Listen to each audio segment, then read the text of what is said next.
Hello everyone. I played on Thursday night at the Worcester Chess Club in the fourth and final round of the Mellow March Open. I had the black pieces and I was up against Donna Alarie, who has a rating of 1746. She played d4, I played d5. She played c4, I played e6. This is the Queen's Gambit declined. And after her knight c3, I played bishop to e7. She played bishop to f4, I played knight f6, and she played f3.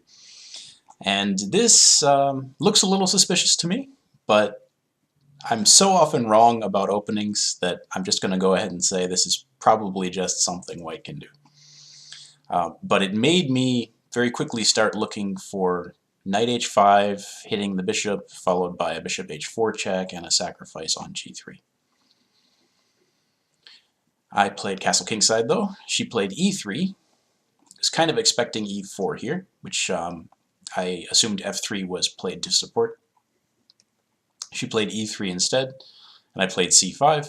And at this point, white and black have very similar pawn structures and levels of development. The major difference being that black is castled and white is not, and white has f3 and black hasn't played f6. White still has the first move, so this position is probably somewhere around equality, but I think I'd prefer to have the black pieces here. She took on d5, I played e takes d5, and she played bishop to b5, which develops this bishop, but gives black an opportunity to expand on the king side with tempo. So I played a6, bishop a4, b5, she played bishop c2, and I took on d4, and after her e takes d4, played knight c6. Alright, again, the position's probably about equal, but white's knight would like to be on the f3 square, and white's king would like to be tucked away behind a wall of pawns. So maybe black's a little bit better. She played knight g to e2. I played bishop e6. I guess this is an important strategic moment because black has to find a way to proceed here. Knight b4 is possible, but the bishop will retreat and a3 will come right afterwards, at which point black won't have the b4 square anymore, so I thought that wasn't appropriate here. I'd like to get the bishop on c8 developed, but it has no good squares. If I stick it on b7, it's just staring at its own pawns. If I put it on d7, it blocks my other pieces. If I put it on e6 and leave it there, it blocks the e-file. And the only other square is f5, but that's covered by white's bishop. But it's clear that this light-squared bishop on c2 is much better than mine on c8. So I thought I'd try to trade off white's bishop by playing bishop to e6, intending queen d7 and bishop f5.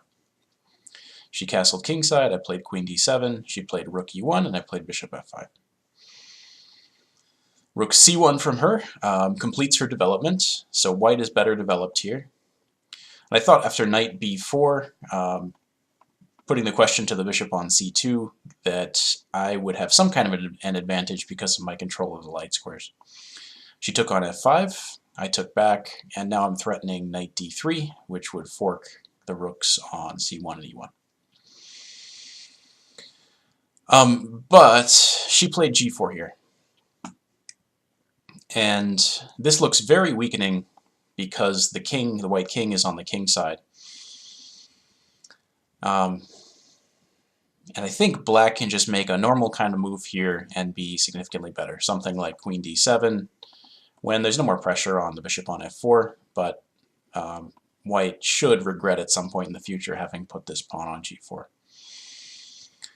Instead, though, I said, oh, she played g4, so I can open up her king and attack. And I played knight takes g4, f takes g4, queen takes g4, check. I got two pawns for my piece, and the white king is exposed. But it was only once I got here that I started to realize that the move I expected, bishop to g3, if answered by what I had planned, bishop to g5, intending bishop e3 check, would be met with knight f4 when white wants to trade queens. And if I retreat the queen, take a look at the level of activity for white and for black. All of white's pieces are active, and almost none of black's are. Which is not good compensation for a sacrificed piece.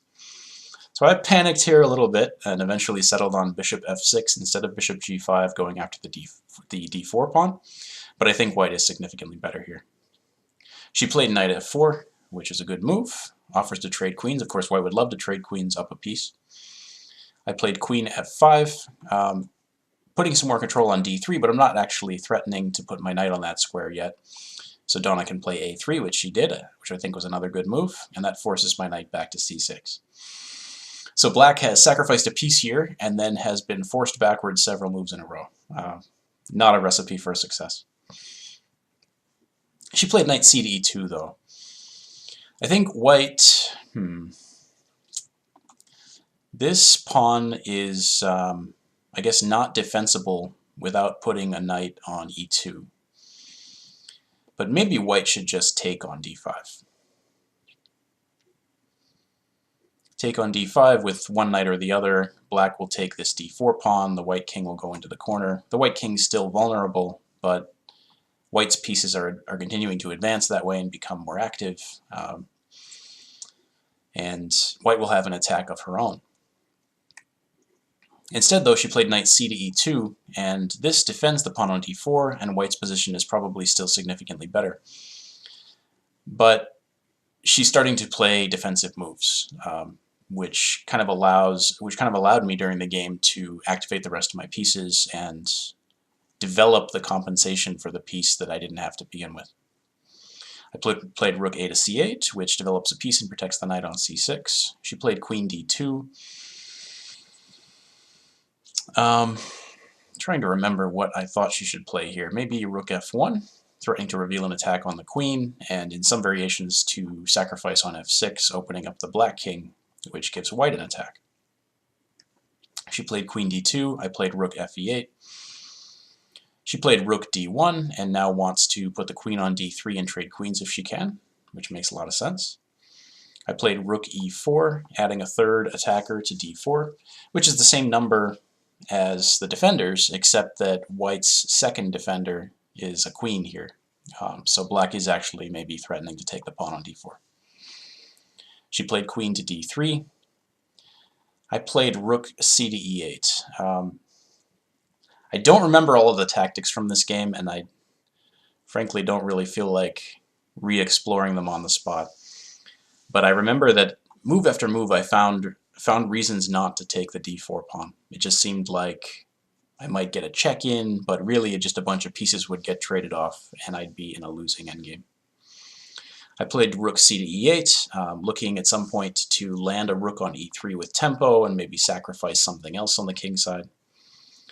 She played rook f1. She'd like to reveal an attack on my queen, of course. So I played queen g5, pinning the bishop, and looking forward through a little bit of hope chess to playing h5, h4, and grabbing that bishop. She played queen f3, and yeah, I was stuck here. Didn't know what to do. Couldn't find a way to continue to improve, and I found some problem with grabbing this pawn on d4. Oh, I think I remember what it was. It was that white would take twice on that square. For example, bishop takes d4 check, knight takes d4, knight takes d4, rook takes d4, rook takes d4, and then go knight e6. The rook on d4 is threatened, the queen is threatened, and queen f7 to f8 or to e8. Checkmate is threatened. So I thought white would be straight up winning here, which meant I couldn't take the d-pawn, but I couldn't find anything else, and white intends knight c3, which will kick the rook off of e4 and win the d5 pawn. So I played rook e3, just kind of dove in and made white demonstrate good tactics to win the game, I guess. I expected queen takes d5 here, and what variation was I looking at? I was thinking about playing rook takes e2, and I thought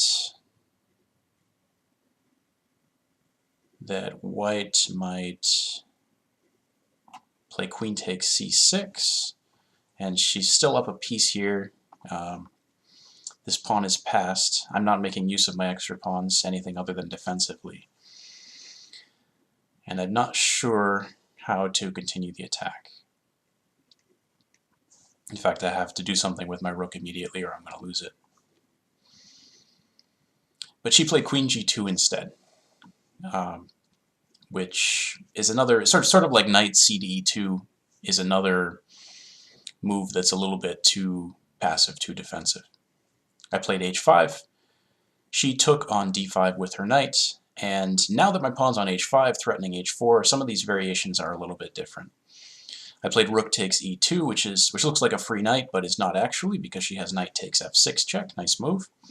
But black has two ways to respond here. I considered for a sec playing queen takes f6. I thought white would play rook takes f6, and then rook takes g2 check, king takes g2, g takes f6. When black is up a pawn, at least for the moment, but I wouldn't be surprised if he's not keeping it, and even if he is, I think I'd rather have the bishop in this position.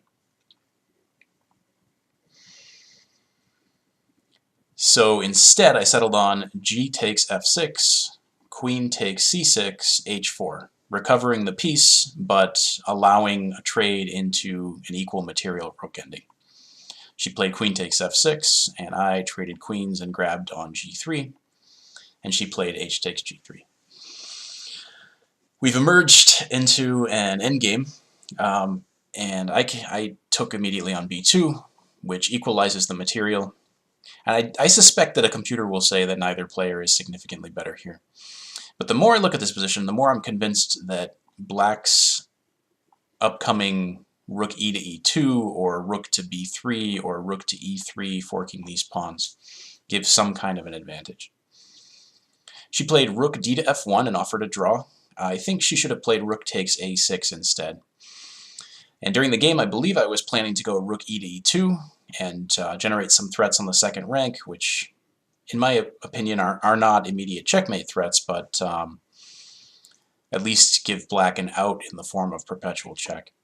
But now, in hindsight, I think rook e3 would have been stronger because the g-pawn is indefensible, and black will equalize material and be slightly better here because of the very active rooks, maybe much better. So now that I've said that she should have played rook takes a6, I'm thinking, well, maybe that's not the case. Maybe her rook d to f1 was the better move, because after I play rook e2 as I did in the game, threatening rook g2 check, let's just actually show that. Rook takes f7, rook g2 check, king h1, rook h2 check, king g1, and rook b to g2 checkmate.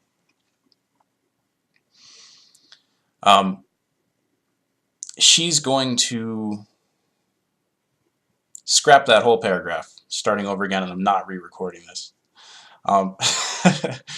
Yeah, I think she should have taken on a6, because at least that way she ends up materially equal. But after rook e to e2 here, after she played rook d to f1, when she opposes me on the second rank, I can trade a pair of rooks and then play rook to b3, forking the a and g pawns. And not only is black winning a pawn here, but he's very likely winning the pawn on a3, which will give him connected passed pawns. The only way to defend that pawn is rook a2, but that drops both of the other pawns. Rook takes g3 check, king f2, and rook d3, picking up d4. So she defended her g-pawn instead, which I think makes sense. I played rook takes a3, but now this should be a winning position for black, because these pawns won't have much trouble helping themselves up the board, helping each other up the board. She played rook d2, looking to get counterplay with her d-pawn. Good move. I played king f8, just wanting to respond to the pushing of the d-pawn with a blockade, followed by the retreat of the rook and the winning of that pawn. She played king h3. I played b4, king g4, king e7, king f4. She doesn't want to go king f5 right away because that'll drop the pawn on g3. a5, g4 getting the pawn out of the way, a4. These pawns, though, are way too fast. King to e5, rook e3 check, king d5, a3. And now we have king c4, there's b3, and the white rook isn't going to be able to stop both of these. So she played rook c2 instead, and after my b3 she played rook c7 check. But I played king f8, and there isn't any play here for white. For example, rook to a7, a2, and black's next move can either be b2 or rook to e1, and he's winning either way. Alright, so I won this game. Probably deserved to lose it after that terrible knight sacrifice on g4, but I did win it, and I tied for first in the tournament with John Curto. I don't think I'll be able to play in Worcester next month because of my schedule change, which will put me on second shift. But it was nice to revisit Worcester. Thank you for watching.